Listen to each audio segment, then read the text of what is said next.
AP liquor scam కేసులో కీలక పరిణామాలు చోటు చేసుకుంటా ఉన్నాయి. ఇప్పుడు దాకా ఏపీ లిక్కర్ స్కామ్ కేసులో 39 మందిపైనే కేసు నమోదు చేశారు. సో, ఇందులో 9 మందిని అరెస్ట్ చేశారు. ప్రస్తుతం అయితే చెవిరెడ్డి భాస్కర్ రెడ్డికి సంబంధించిన ప్రధానమైన అనుచరులు ఎవరైతే ఉన్నారో వాళ్ళలో ఇద్దరినైతే అరెస్ట్ చేసిన పరిస్థితి అయితే మనం చూస్తా ఉన్నాము.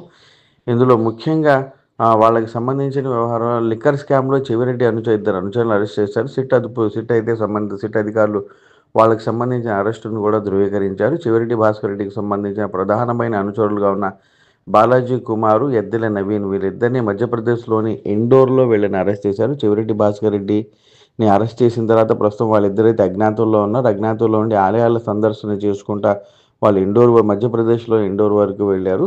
సో, ఇందులో ముఖ్యంగా వీళ్ళపై ముఖ్యమైన ఆరోపణలు ఏంటంటే వీళ్ళపైన గత 5 సంవత్సరాల్లో ఏదైతే మద్యం కుంభకోణానికి సంబంధించిన వ్యవహారం ఏదైతే జరిగిందో, మద్యం కుంభకోణానికి సంబంధించిన వ్యవహారంలో వీళ్ళు మద్యం కుంభకోణానికి సంబంధించిన ప్రధాన నిందితులైన రాజ్ కేశిరెడ్డి తదితరుల వద్ద నుండి కొన్ని వందల కోట్లాది రూపాయల మేరకు వాళ్ళ వద్ద నుండి నగదు తరలించినట్టుగా, ఆ నగదు తీసుకొని కొంతమంది గతంలో ఏదైతే 2024 సార్వత్రిక ఎన్నికల సమయంలో వైఎస్ఆర్ కాంగ్రెస్ పార్టీకి సంబంధించిన శాసనసభ అభ్యర్థులు ఎవరైతే ఉన్నారో కంటెస్టెడ్ క్యాండిడేట్స్ ఎవరైతే ఉన్నారో వాళ్ళకి ఈ నగదును కూడా సరఫరా చేసినట్టుగా, అలాగే కొన్ని వందల కోట్ల రూపాయల మేరకు నగదు సరఫరా చేయడంలో కానివ్వండి, ఆ నగదు తరలించడంలో వీళ్ళు ప్రధానమైన పాత్ర పోషించినట్టుగా సిట్ అధికారులు కీలకమైన ఆధారాలు సేకరించారు.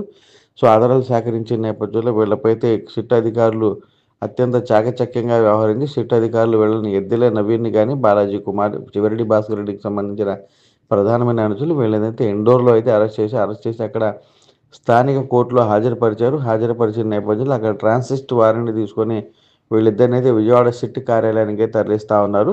ఈరోజు సాయంత్రం వరకు వీళ్ళని విజయవాడ సిట్ కార్యాలయానికి తరలిస్తారు. తరలించి అక్కడ ప్రాథమికంగా విచారిస్తారు. విచారించిన నేపథ్యంలో వీళ్ళకి ప్రభుత్వ ఆసుపత్రికి తరలించి వైద్య పరీక్షలు నిర్వహించి తదనంతరం విజయవాడ ఏసీబీ ప్రత్యేక న్యాయస్థానం వీళ్ళని కూడా ప్రవేశపెట్టే అవకాశం ఉంది.